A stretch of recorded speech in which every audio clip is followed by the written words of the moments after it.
আসসালামু আলাইকুম, সবাই কেমন আছেন? আজকে বাহিরে যদিও ততটা কুয়াশা নেই, কিন্তু প্রচণ্ড ঠান্ডা। তা আমার গাছগুলো একটু দেখেন, কত সুন্দর মরিচ ধরছে।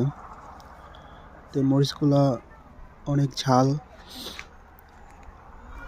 আর ফলনও অনেক বেশি হয়েছে।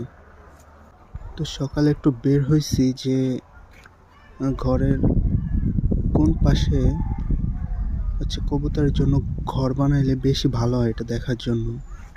তো প্লেসটা একটু দেখতেছিলাম, তো ঘুরে ঘুরে দেখতেছিলাম যে কোথায় ঘরটা বানাইলে বেশি ভালো হয়, কারণ আমার কবুতরের জন্য একটা ঘর বানানো অনেক প্রয়োজন।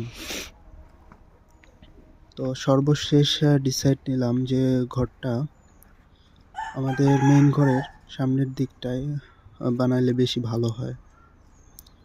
তো সর্বশেষ এখানেই ডিসাইড করলাম যে এখানটায় ঘরটা বানাবো। আর আমাদের ডাব গাছটা দেখেন ভাই, কতগুলা ডাব ধরছে, মাশাআল্লাহ অনেক সুন্দর ডাব ধরছে। যদিও এই গাছ থেকে আগেও ডাব পাড়া হয়েছে, আর ওই পাশে যে গাছটা দেখতেছেন ওই গাছের ডাব এখনো পাড়া হয় নাই। তো এখানে মাটি কেটে আমরা একটু রাস্তার মতো করার চেষ্টা করছি, কারণ আমাদের হুন্ডা নেওয়া লাগে। তো ওই নিচের কুয়া থেকে মাটি কেটে এরপরে ওইখানটা অনেক নিচু ছিল, তো এই জন্য ওইখানে আর কি মাটি দিয়ে ভরাট করা হয়েছে। আমাদের কবুতরগুলো দেখেন মাশাআল্লাহ কত সুন্দর, আর প্রতিটি সাইজই কিন্তু অনেক বড়। তো এগুলাকে আমরা ধান খাইয়ে থাকি, আমাদের ক্ষেতের যে দীঘা ধান বলি আমরা, তো দীঘা ধানটা খাইয়ে থাকি কবুতরকে। কবুতরগুলো কিন্তু মাশাআল্লাহ অনেক সুন্দর, এদের গ্রোথ অনেক ভালো। এদের বয়স প্রায় 3 বছর বা তারও একটু বেশি হবে। তো জাতগুলা খুবই ভালো। তো এগুলোকে ভালো বলার কিছু কারণ আছে, যেটা আমি আপনাদেরকে দেখাবো।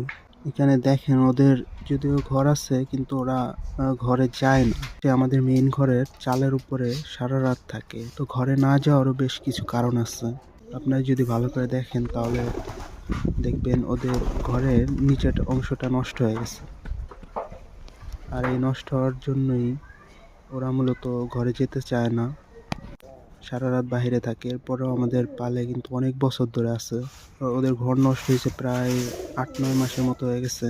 আর ওরা ডিম পাড়ে মূলত আমাদের ঘরে ওইখানটায় আপনারা দেখবেন যে একটা ঝুড়ির মতো ঝুলায় রাখা হয়েছে, ওই ঝুড়িতে ওরা ডিম পাড়ে, তো ওখান থেকেও বাচ্চা হয়।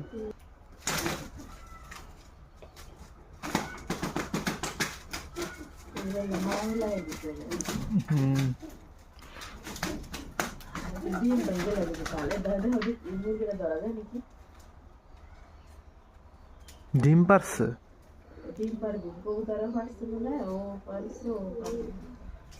তো খুব তাড়াতাড়ি কবুতরের ঘরটা মেরামত করা হবে, নাহলে বাইরে যে পরিমাণ ঠান্ডা কুয়াশা, এর ভিতরে যদি কবুতর বেশি দিন থাকে তাহলে মারা যাওয়ার সম্ভাবনা বেশি আছে। তো আজকের ভিডিও এই পর্যন্ত, দেখা হবে অন্য কোনো ভিডিওতে। সেই পর্যন্ত সবাই ভালো থাকবেন। আসসালামু আলাইকুম।